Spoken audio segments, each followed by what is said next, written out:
Last week, we started talking about AP multiple choice. Some of y'all were not in class when we started this discussion, and some class periods didn't receive as thorough of a lesson because of the chaos of this virus. So I just wanted to outline one more time for you all the expectations and the formatting of the AP Lang multiple choice section.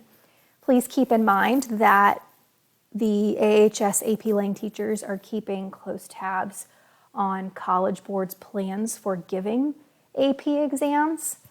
No one has any answers for anything right now. So if you are feeling overwhelmed or stressed about not being able to receive the information and the content for your AP courses to take the AP tests in probably about, 6 weeks, release those feelings, because Fulton County doesn't know what's coming with this virus. College Board doesn't either. So we all have to be flexible and kind of play it by ear. If and when you do take the AP Lang multiple choice exam, though, I want you to be prepared. So on your screen right now, you are seeing the format of the AP Lang exam as a whole. The first part of the AP Lang exam is a 60-minute multiple choice section. The multiple choice section is 45% of your overall exam grade. This coming year for you all, they have added 2 components of the multiple choice, and that is reading and writing. Most, if not all, of the multiple choice practice that we have done so far this school year has been reading. The August full-length test that you guys took, many of the Crucible, Gatsby, and Their Eyes Were Watching God quizzes that you got included reading style questions. The reading passages are tricky, and the questions include 5 answer choices, and they're also usually pretty tricky. This year, College Board has added a writing component to the multiple choice section of the exam, and I will give you some more details here in a moment about that. The multiple choice section that you have 60 minutes to complete includes approximately 45 questions, which is good because every other year that I've taught AP Lang, there were 55 questions. They cut some back for you guys, so you have a little bit more time to complete these tasks successfully. With this multiple choice exam, you don't want to leave any blank. I'm not sure if SAT or ACT still have penalties for blank or wrong question. I don't remember. Everything has changed so much since I was your age, but there's no penalty for wrong answers. So if something happens and you just can't decide, pick your favorite letter, or if you run out of time on the multiple choice component, pick your favorite letter and bubble down. You never want to leave any blank. As we continue to get closer to the exam, either virtually or face-to-face, I will teach you guys some more strategies. Reading actively is a healthy strategy. You want to try to keep yourself not only awake, but also actively reading every single word on the page. So underlining the important things, annotating each paragraph in the margins, whatever you need to do to make sure you're understanding the passages. There is no time to reread passages, so you want to make sure that you understand what you are reading the first read through. Like I said, there are 5 answer choices. Usually there are 2, sometimes 3 good options. So you want to eliminate bad answer choices as you go to hopefully better your odds. As we continue working with multiple choice, hopefully you will start to see patterns. College Board is not very creative, and so you will see that they ask the same types of questions over and over again in both sections, reading and writing for multiple choice. So once you're able to start picking up on those patterns, the better off I think you'll be to kind of beat their test.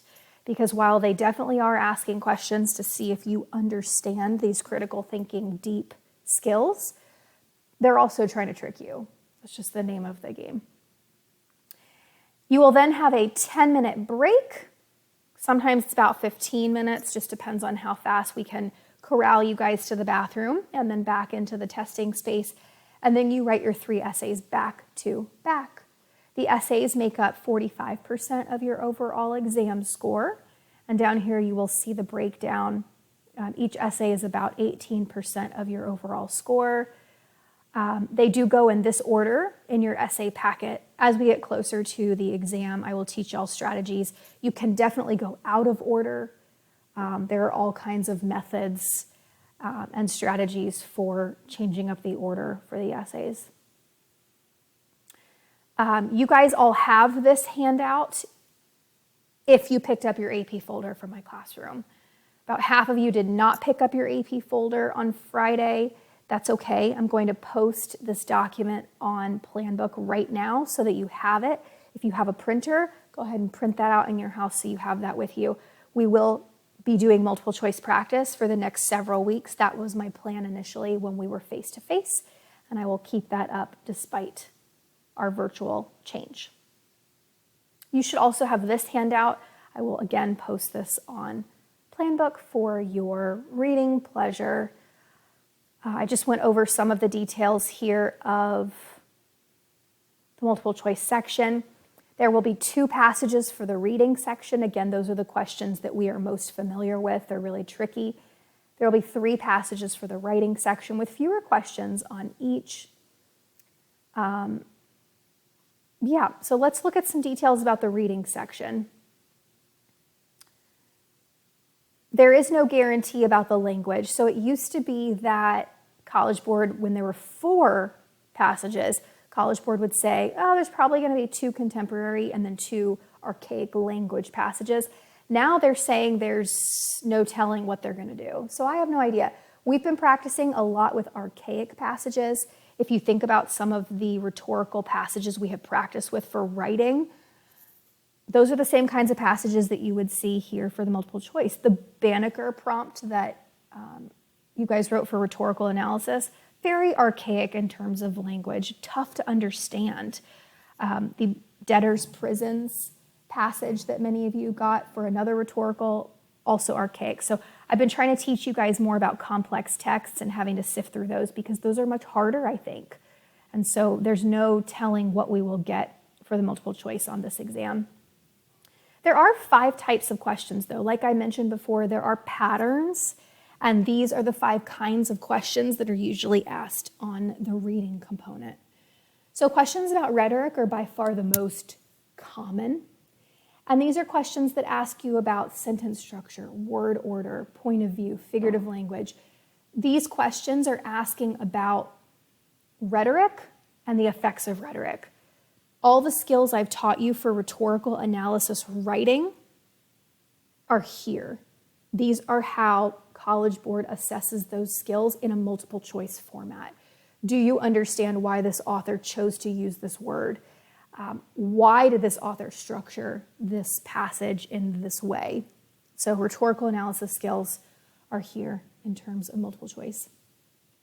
Questions about author's meaning and purpose. Oh my goodness, purpose, there it is. If you have a good understanding of the rhetorical triangle, then you will do okay with these next 2 types of questions. So author's meaning and purpose might ask questions about theme, the purpose, why did the author choose to write this text? For this one, though, the emphasis is on why did the author pick this wording, not the effect of the wording. The effect of the wording are the rhetoric questions. Questions about main idea. Do you understand what the heck you just read? These might also be questions about tone. We just talked about tone on the last day of school last week. So we will keep practicing with tone, of course. Author's attitude, how does the author feel about whatever subject they are writing about? And so these questions are the 3rd most common type of question on the exam. The 4th most common question for multiple choice reading is about organization and structure. We've been practicing with this, again, with rhetorical analysis writing and analyzing of texts, so we should be okay here. Questions might ask, what is the structure of the text? How does paragraph 1 relate to paragraph 4? How does this particular sentence affect the overall meaning of the passage? Questions about the structure and the organization, really. There aren't a lot of these on the exam, but they do pop up.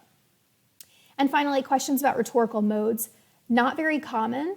Of the 2 passages and questions that you'll see for the reading section this year, I'm not anticipating that you'll see more than 1 or 2 of these types of questions. And I don't actually believe that we have practiced with any of these, but we will get there. Writing section. New. Like I mentioned before, College Board will give short, argumentative pieces. College Board staff is being paid to write essays the way that you, as a high school student, would be writing the essays. So you can anticipate that there will be grammatical mistakes, sentence structure mistakes, mistakes in terms of coherence and clarity of ideas. They are drafts. I cannot emphasize that enough. So there will be mistakes. They're all going to be argumentative passages. And clearly, if they're being written like a high school student, not that your writing isn't spectacular, but the complexity of language is just not what the reading passages will be. So these should be a little bit easier to understand, easier to comprehend. College Board tells us that you all should think about these passages as argumentative text, just like the ones that we are writing in class. The biggest feedback that College Board is giving us at this point is that you have to read the questions very carefully, because even though the passages might be easy to understand and the questions are asking something that, if you had all the time in the world, you'd be able to figure out, the question wording can sometimes trip students up if they're not slow and careful with the reading of the questions. I know that timing stresses a lot of you out when I read your rhetorical analysis essays and you totally mess up the audience, even though the audience is listed clearly in the context in the prompt. That tells me that your speed and your panic and anxiety are too high. So you need to slow down on the rhetorical analysis essays, but also here with these types of questions, because you don't want to answer the wrong question. You want to answer what they're giving you. So this week for your AP Classroom multiple choice practice, I'm going to try out giving you guys a writing passage and seeing how you feel about that, just so that you can get the exposure. If we had a face-to-face class, we'd be doing this together, but you guys are going to tackle these individually, and then next Monday when we come back together, we will talk a little bit more about the writing passage and the types of questions and how you felt about those. Since this is very new to us, we're going to start to take this very slowly. Again, I'm going to post both of these 2 documents onto Planbook. If you did not pick up your AP folder from my classroom, then you have these electronically, these handouts over the next couple of weeks. You're welcome to print these from Planbook and keep them in your binder or whatever organizational system you're using during this teleschool process. All right, so head back over to Planbook now and see what your next task is, and keep following the order of assignments on the agenda on Planbook, please. Thank you.